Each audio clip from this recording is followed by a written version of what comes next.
Hello guys, welcome to my new video.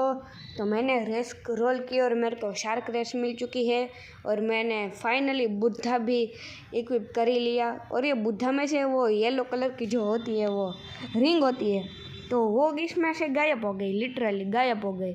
और मैंने थोड़ा सा लेवल अप भी कर लिया और इतने दिनों से वीडियो भी नहीं डाल रहा था। तो मैंने आज डिसाइड किया कि मैं बेकून एवेटार इक्विप करके मैं रोल करूँगा। देखते हैं बेकून एवेटार के साथ मेरे को क्या मिलता है।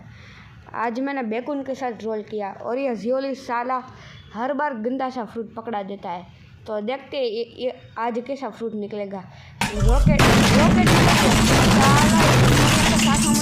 इतना 2,42,000 करके मैं रोल मारता हूँ, ये साला रॉकेट फ्रूट पकड़ा देता है।